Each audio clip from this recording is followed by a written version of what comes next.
I rarely go into a day planning a double upload. Because there's not really much.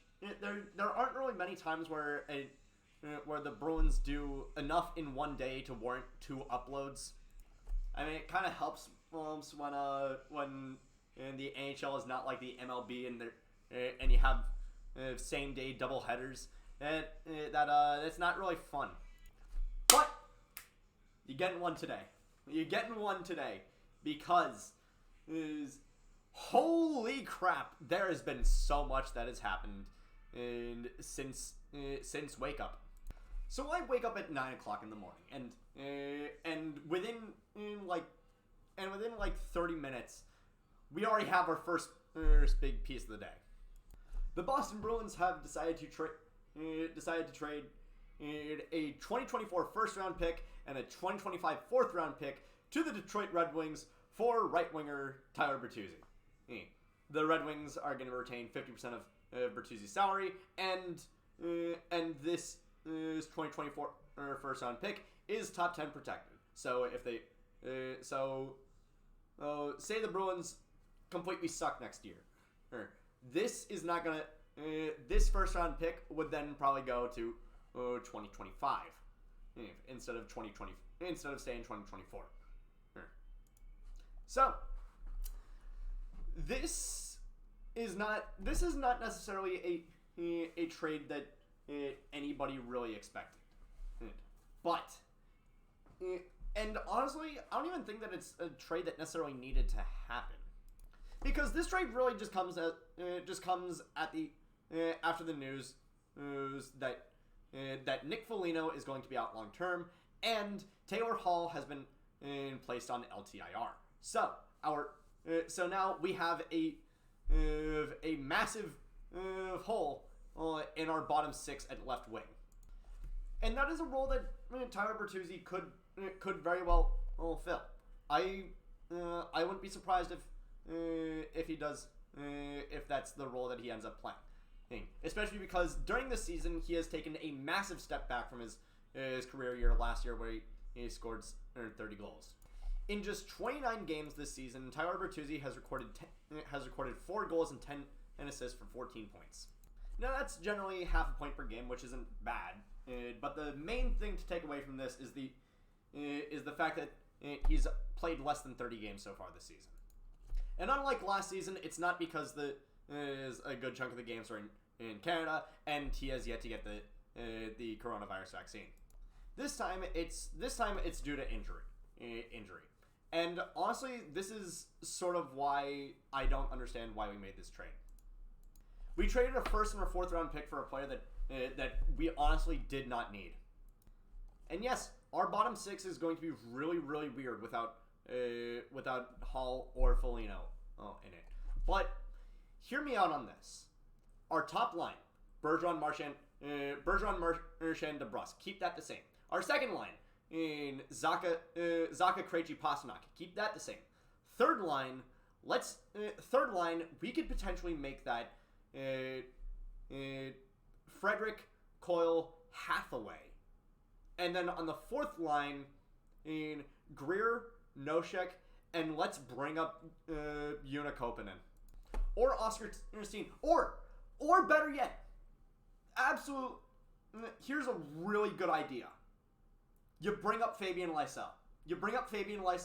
To give the third, so that you don't sacrifice any sort of scoring on that third line, and you don't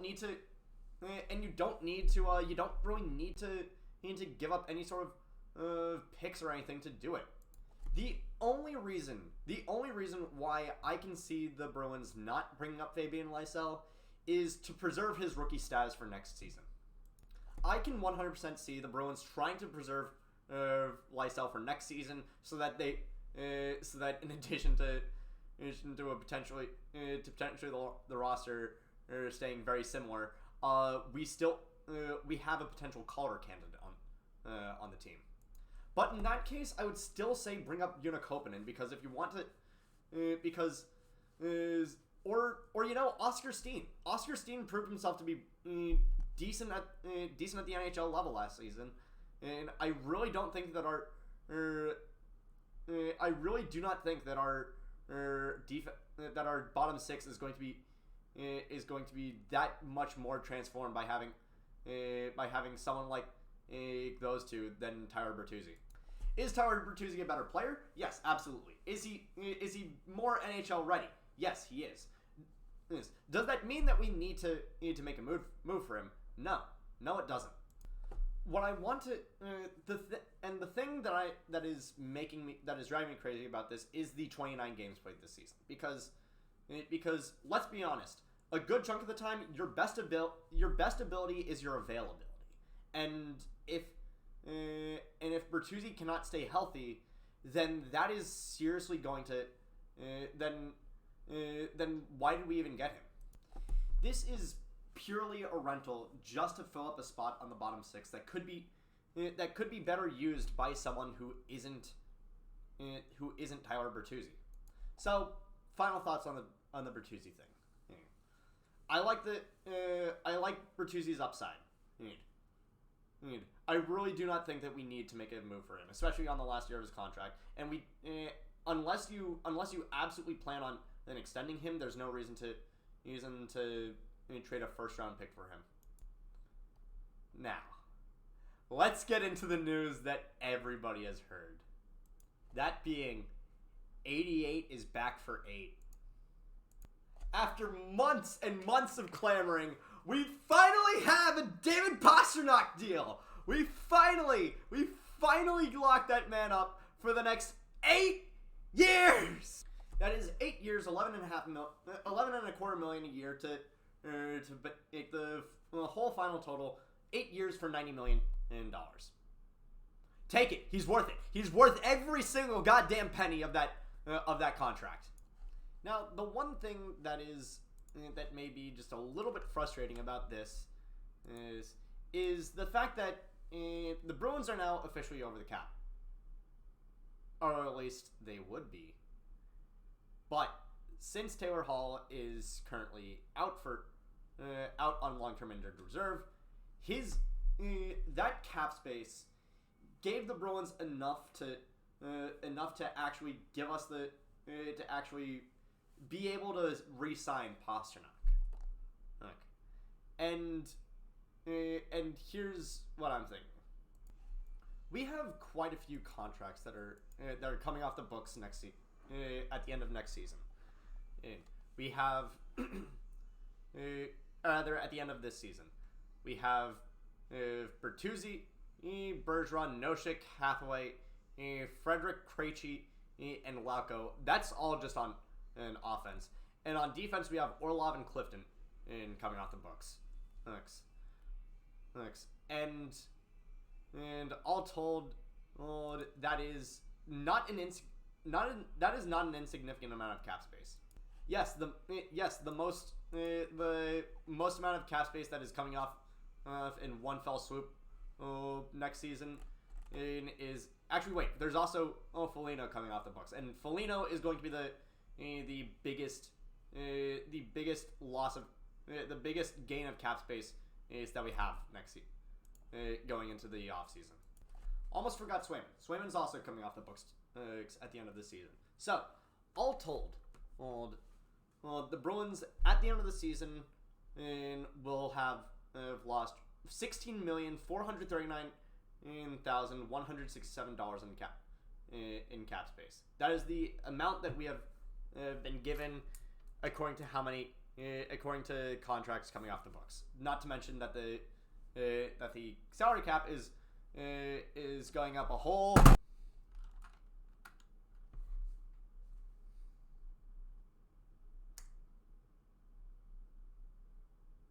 For the love of oh wait, I'm still recording.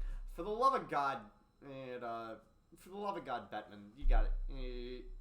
Can the salary cap go up just a little bit more? So why is this important? We have because we also have because when Taylor Hall comes back, he's also that's $6 million right. That's $6 million on the books right away.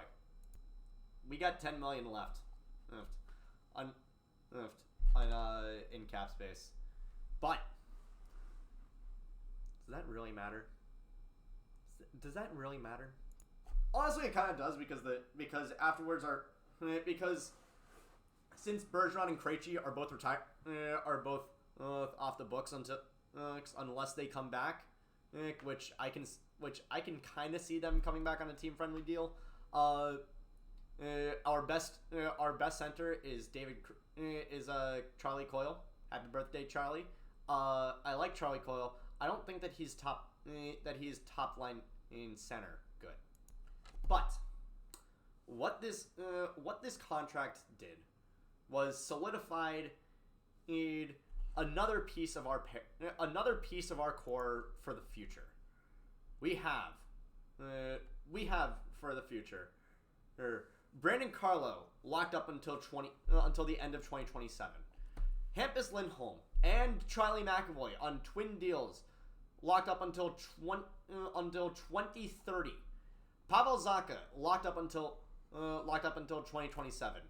And Linus Ullmark locked up until 2025. Taylor Hall locked up until 2025. And now we have David Pastrnak locked up until 2031. We have just secured an insane amount. We have just secured a fantastic player for what will likely be the majority of the years in his prime. Oh, sure. There is the potential of him turning into the next Ovechkin and still scoring like 40 goals a season in his late 30s. But let's be real. Let's be realistic. We've just locked up one of the best wingers the Bruins have had in their history for the majority of his prime. And there is reason to suspect that this could end poorly because it's great. Now we have these guys locked up. How are we going to handle all the how are we going to handle other parts that might also need money thrown at them? This and you may think of this as us getting Toronto Maple Leaf syndrome and throwing money at the problem and hoping that it solves it. But honestly, I think that this was the move that needed to be made. I wish it was a little bit lower. I know we were all clinging on to hope that it was going to be 8 years and 11 per year, so it could be 8 years, 88 million for 88. But come on, I think